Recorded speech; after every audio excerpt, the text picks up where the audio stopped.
Bonjour et bienvenue dans le 11e et dernier épisode de cette initiation à Semantic Kernel et aux assistants et agents IA en C#.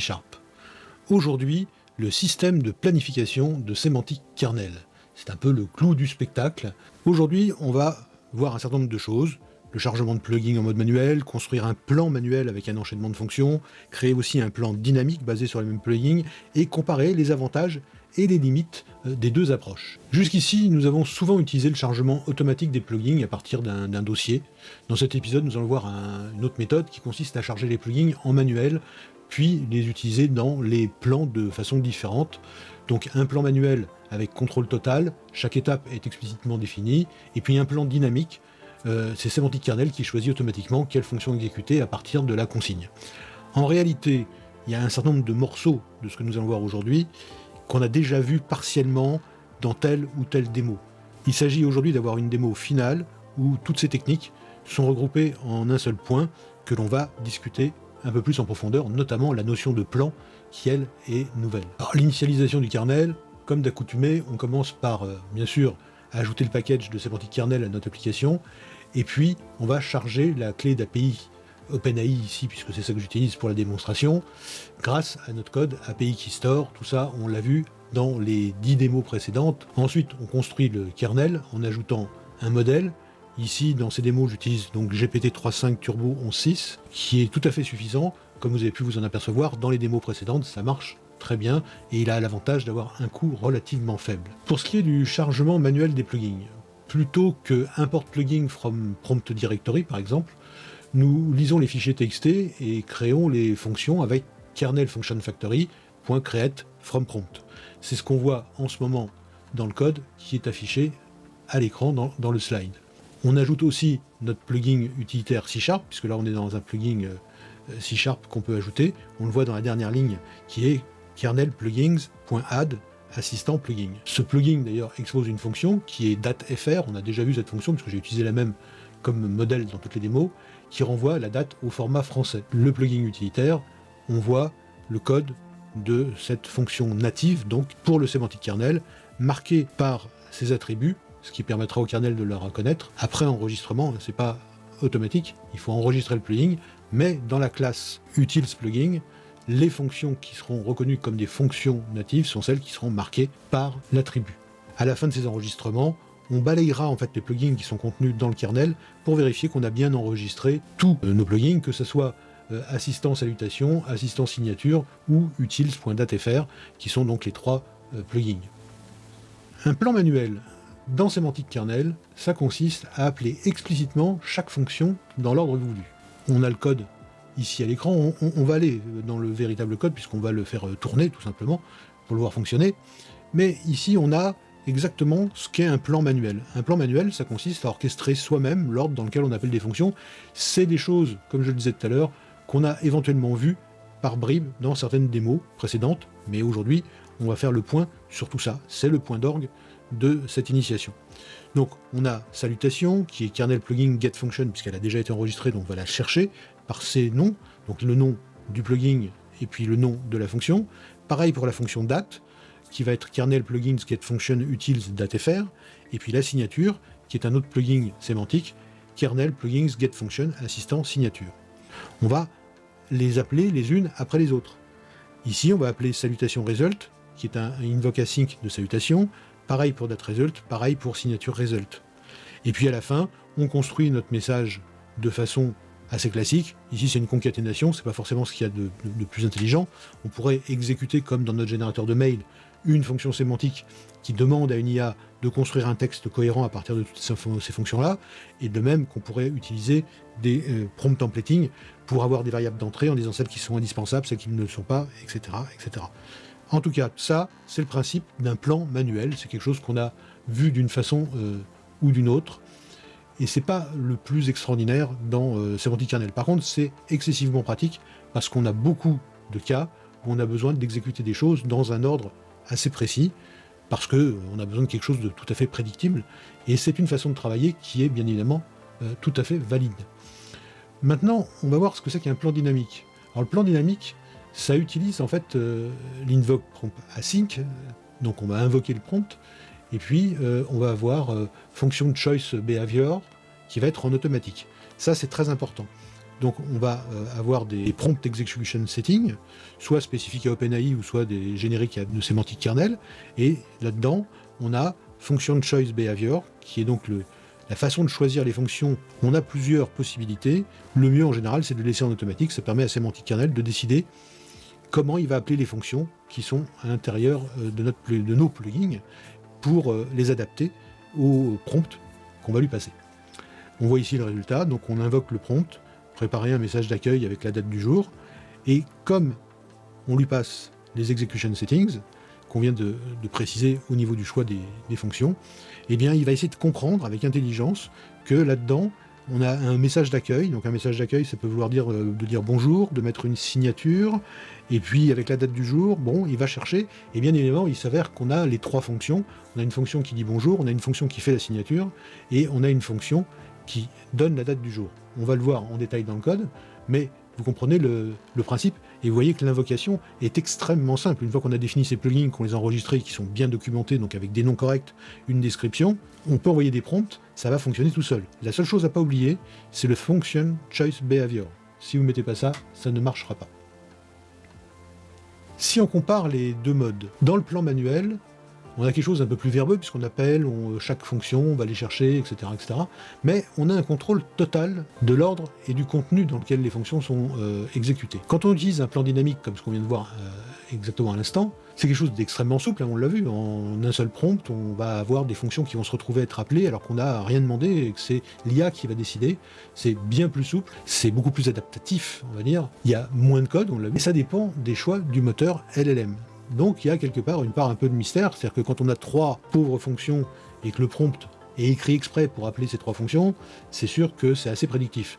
Mais quand on va avoir des bibliothèques de plugins, avec plein de plugins différents qui chacun ont plein de fonctions, des fonctions natives, des fonctions sémantiques, quand on va invoquer le prompt, on n'est pas forcément sûr et certain de savoir quelles fonctions, s'il y en a qui se ressemblent, etc., lesquelles vont être appelées ou pas appelées. C'est autre chose, ça s'adapte, c'est plus souple, c'est plus intelligent, avec le risque que ça soit moins prédictible que quand on est en plan manuel. Donc on utilise les deux types de plans dans une application, hein. Aucun n'est mieux que l'autre. Chacun a ses avantages et ses inconvénients. Le plan manuel permet de prévoir de façon déterministe l'enchaînement des appels, des fonctions et du traitement. C'est un avantage énorme, c'est plus mécanique, mais c'est plus systématique, et cela pourra convenir à des tâches où une telle rigueur est un gage de bon fonctionnement. Le plan dynamique est très sophistiqué d'un point de vue technique. L'IA, au travers de sémantique kernel, va comprendre qu'il lui manque des informations que les plugins enregistrés peuvent fournir grâce à leur description et leur nom en langage naturel. S'il y a beaucoup de fonctions ou de plugins et que l'IA a le choix, on ne peut pas savoir à l'avance quelles fonctions seront appelées pour exécuter l'ordre donné par le prompt. D'autant que ce dernier va peut-être être différent à chaque fois, parce qu'on peut avoir un prompt qui va changer, et que sémantique kernel devra utiliser donc des plugins différents pour les traiter. C'est le mode le plus incroyable, ça c'est sûr, c'est le plus puissant, mais il est moins déterministe que le plan manuel.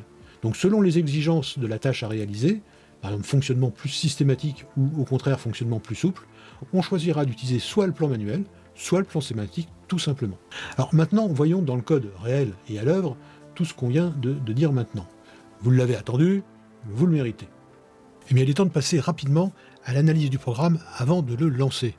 Donc ce programme ressemble pour certaines parties à des choses qu'on a déjà vues, donc on ne va pas les commenter, comme le chargement de la clé API, la construction du modèle du builder qui va nous permettre d'obtenir un kernel. Ici, on utilise du GP3 5 Turbo, qui est un modèle assez efficace. On charge nos assistants qui sont définis dans des fonctions sémantiques. Les fonctions sémantiques sont dans notre projet, plugins, assistants, et on a ces deux fonctions dont on va regarder le code tout de suite. On les définit avec un nom et une description, et on les charge directement depuis le fichier. C'est assez simple. Et on va regarder maintenant à quoi elle ressemble. Salutation, on lui demande génère une formule de salutation cordiale pouvant s'adresser à tout type de destinataire, parce qu'on ne sait pas à qui on va adresser cette chose. La signature génère une signature cordiale de fin de mail incluant le nom de l'expéditeur, c'est moi, Olivier, celui de sa société, Inaxos, et son poste gérant. Voilà. Et quand on en arrive ici, on va enregistrer les plugins assistants, c'est-à-dire la liste de tous ces plugins dans le kernel, dans sa liste de plugins. puis maintenant, on va passer au plugin natif. On a un plugin natif, celui de DateFR, qui se trouve dans Plugin, non pas Assistant, mais dans Utils. Et on a Util Plugin, qui est une classe normale, qui définit DateFR qu'on a déjà rencontré dans d'autres exemples, et qui est marquée par l'attribut kernel function. Ici, elle est importée par import plugin from object, puisque c'est un objet, on crée une nouvelle instance de cet objet, et on lui donne un nom au passage. Je vous passe sur les effets de couleur de la console qui vont permettre de bien séparer les différentes réponses, puisque on va d'abord vérifier que toutes nos fonctions sont bien chargées. Donc on va voir la liste de toutes les fonctions, avec un numéro qui va apparaître devant, 1, 2, 3. Et puis maintenant, on va faire un appel manuel. Donc on va charger les fonctions et préparer le message en mode manuel. Donc là, on exécute la salutation, la date, la signature. Donc vous voyez, c'est plugin get function. Donc là, on obtient la fonction depuis la liste des plugins, et maintenant on les exécute avec un await invoke async. Salutation, date et signature. Ici, tout ce pavé pour simplement écrire le résultat de la salutation, le résultat de la date et le résultat de la signature. Et puis, à la fin, on va faire une concaténation, donc la manuelle, typique en code C# à l'ancienne, et puis on va l'écrire aussi à l'écran, et on mettra plan manuel juste avant pour bien faire voir comment on a créé ce contenu. Le plan dynamique avec invoke promptAsync, eh bien ici on va commencer par dire qu'on veut que les fonctions soient utilisées systématiquement, donc on va créer des execution settings dans lesquels on va dire que function choice behavior est required. Et puis voici notre prompt qui est un prompt inline, puisqu'il est directement dans le code, rédige un message comprenant une salutation et une signature, et dont le corps du message présente une série de vidéos sur Semantic Kernel qui viennent paraître. On lui dit utilise la date du jour pour la date de parution que tu préciseras, et tu utiliseras les fonctions natives et sémantiques définies pour résoudre salutation, signature et date du jour. Comme ça, on lui laisse aucune liberté d'utiliser autre chose, parce que ce sont des modèles créatifs dans ce mode-là, et il pourrait très bien être amené à choisir autre chose si ça lui convenait. Là, c'est très simple, on invoque le prompt async, donc notre prompt content qui est ici, c'est juste ce prompt, et on va récupérer notre plan result qui est ici, writeLn ici en plan dynamique, et on va changer la couleur de la console encore une fois pour pouvoir écrire le résultat. On exécute, et il n'y a plus qu'à regarder ce que ça va nous donner. Ici, on voit les fonctions disponibles, donc on va revenir dessus. Les fonctions disponibles, 1, 2, 3, on a bien la fonction salutation, la fonction signature et la fonction DateFR. Ça, c'est très bien. Après, on voit le résultat des appels. Donc, résultat de la fonction salutation. Ça nous donne « Bonjour à vous, cher destinataire ». Ce sera différent à chaque fois. Que votre journée soit empreinte de bonheur et de réussite, bien à vous. Voilà, il en a fait un peu trop, d'habitude il en fait des plus courtes. Il faudrait que le prompt soit plus clair, bien évidemment. Notre prompt est très très générique, mais c'est une formule de bienvenue générique qui convient à tout public. Après, on a le résultat pour la date. Bon, on voit que ça fonctionne, ça c'est la fonction native, elle renvoie bien la date du jour. Et puis maintenant, le résultat pour la signature. Donc il met cordialement, virgule, Olivier, gérant Inaxos, c'est ce qu'on lui a demandé de faire. Sa seule fantaisie, c'est l'ordre dans lequel il a disposé les choses ici, et d'avoir rajouté le cordialement, puisque c'est le ton qu'on lui a demandé. Et puis le résultat concaténé, donc plan manuel, bonjour à vous, cher destinataire, et il a choisi, il a réexécuté la fonction, mais il a choisi quelque chose qui est à peu près identique. Bonjour à vous, cher destinataire, que votre journée machin, que votre journée soit empreinte de bonheur et de réussite, et puis bien à vous, 24 août machin, cordialement. Donc ça, c'est le plan qu'on a concaténé nous-mêmes à la main, avec la signature bien évidemment. Maintenant, on va passer en plan dynamique. En plan dynamique, il va nous écrire « Bonjour, je suis ravi de vous informer qu'une nouvelle série de vidéos sur Semantic Kernel vient de paraître aujourd'hui, le 24 août 2025. Ces vidéos vous permettront de découvrir en détail les fonctionnalités et les avantages de Semantic Kernel. N'hésitez pas, cordialement, et signature. » Et là, il n'a pas utilisé forcément ce qu'on voulait. On va réexécuter. Et on voit qu'ici, le deuxième plan dynamique est beaucoup plus court. Je suis ravi de vous informer, c'est tout. Et là, par contre, on voit qu'il a bien suivi la consigne et il nous a mis cordialement, Olivier Dahan, etc. et Naxos. C'est bien, effectivement, ce qu'il a fait ici, quand on a fait l'appel à la main de la fonction. Et pour la formule d'entrée, il nous a mis tout ça et il nous a remis tout ça. Donc voilà un deuxième run. On va faire un troisième run.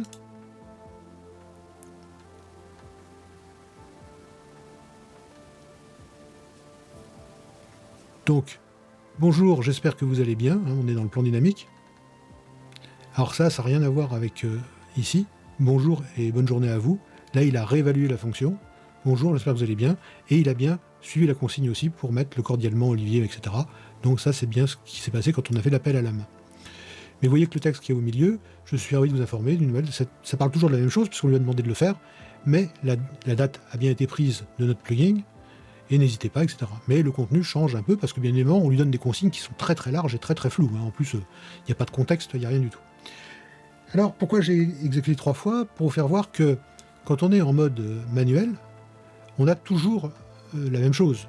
On a quelque chose qui est prévisible, et la façon dont on va construire le résultat concaténé va être bien évidemment forcément toujours identique, puisqu'on va concaténer les chaînes dans le même ordre.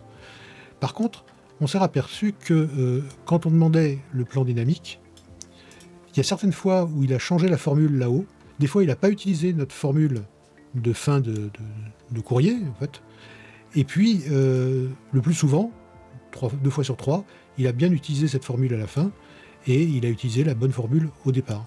Ça veut dire quoi? Ça veut dire que c'est bien ce dont on a discuté.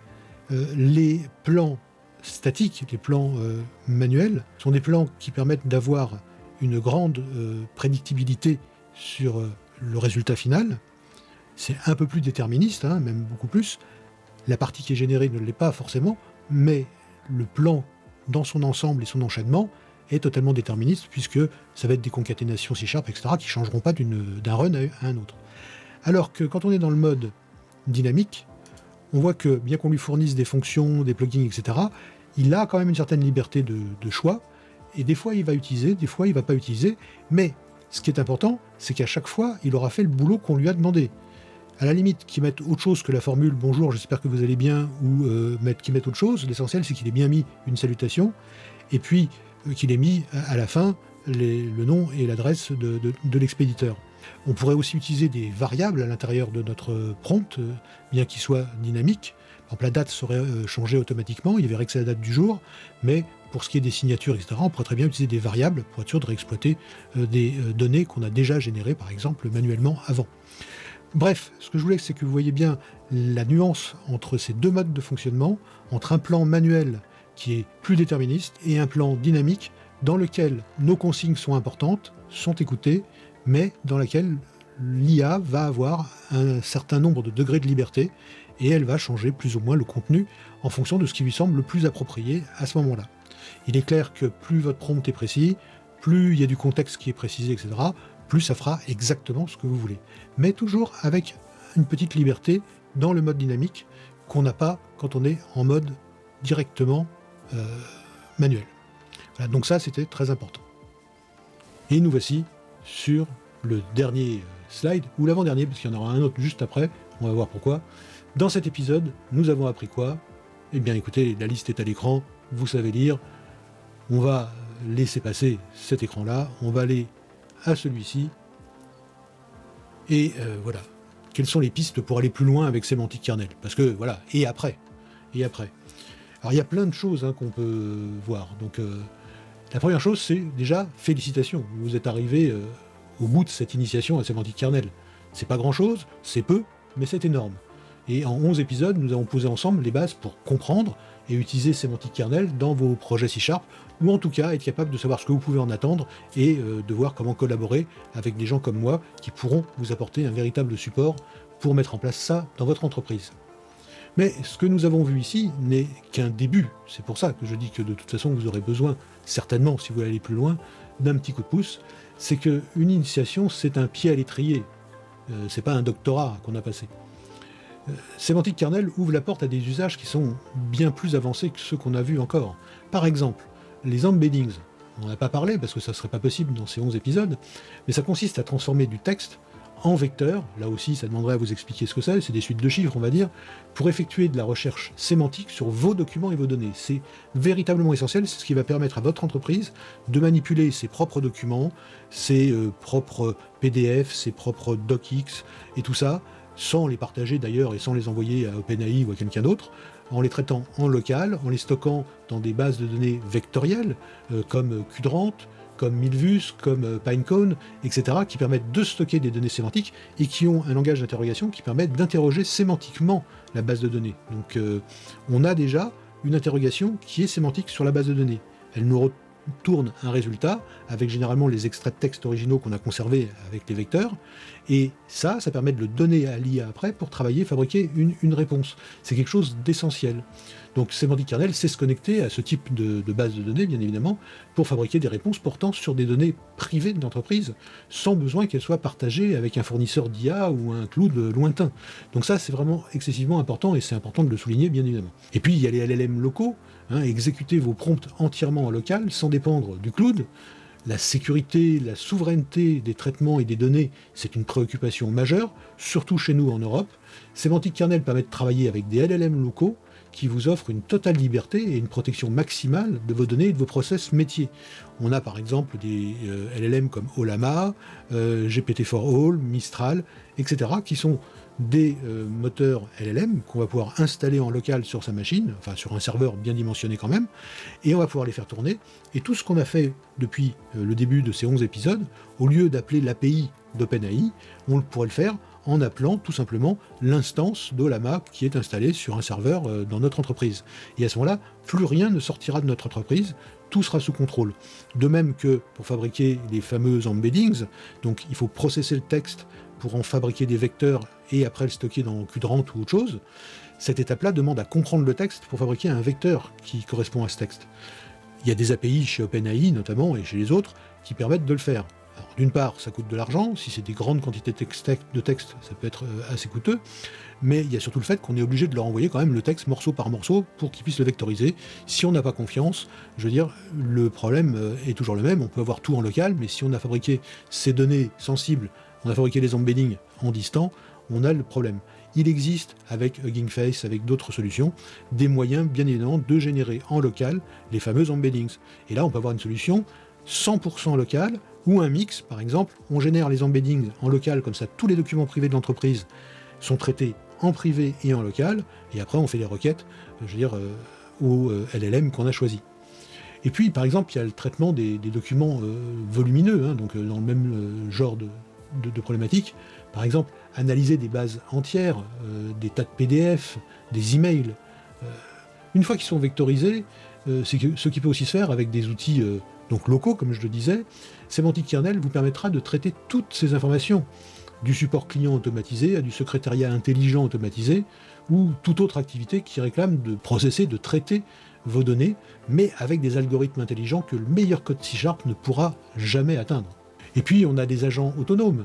On peut créer des assistants ou des agents qui prennent des décisions et qui enchaînent des actions sans supervision constante d'un être humain. On pense aussi à tout ce qui touche par exemple à la sécurité des locaux ou des personnes, à la domotique, au pilotage ou la surveillance de robots dans un entrepôt, la surveillance de chaînes de production, ou le simple tri intelligent de mails entrants pour les distribuer et les catégoriser en fonction de leur ton, de leur contenu et de ce qu'ils demandent à l'intérieur. Tout ça, c'est possible. Et tout ça, c'est de l'intelligence artificielle qui n'est pas sapin de Noël. D'ailleurs, personne n'a besoin de savoir que vous utilisez de l'intelligence artificielle pour faire ces tâches. Vous serez juste plus efficace, c'est tout. Il y aura une meilleure performance, des coûts de production forcément moindres, parce qu'il y aura besoin de moins de gens pour pouvoir réaliser ces tâches. Elles seront faites plus vite dans le temps, les clients auront un indice de satisfaction plus élevé, mais il n'y a pas besoin forcément de dire que vous faites de l'IA. Si vous ne voulez pas, ça peut ne pas se savoir. Donc on est très très loin de l'IA sapin de Noël qu'on nous propose un petit peu partout. Tous les logiciels disent « Ah, avec de l'IA », et des fois pour 2 fois rien qu'on savait déjà faire avant. Alors tous ces sujets, bien évidemment, que je viens de lister sont passionnants, mais il serait impossible de les couvrir en quelques vidéos d'initiation, ni même dans un cours complet qui devrait s'étaler sur plusieurs mois. Sur des technologies de ce type, pour réussir un projet, il faut être accompagné par quelqu'un qui a investi ces fameux mois de travail, d'essai et d'apprentissage, qui ne peuvent être transférés en quelques heures de cours. C'est assez évident. Donc si vous voulez aller plus loin, je me tiens à votre disposition pour vous accompagner et mettre mon expertise à votre service, que ce soit juste pour en parler et voir comment l'IA peut vous aider ou non dans votre entreprise, ou pour concevoir, optimiser ou déployer des solutions IA sous .NET bien évidemment, puisque c'est mon domaine d'expertise. Dans tous les cas, je vous remercie vraiment chaleureusement d'avoir suivi cette initiation et surtout, passez à l'action avant que vos concurrents ne le fassent, car l'IA, tout le monde en parle, mais surtout, tout le monde y passera, exactement comme la PO a fini par s'imposer en son temps. Peu importe les réticences des uns et des autres. Je vous remercie à nouveau, et puis à très bientôt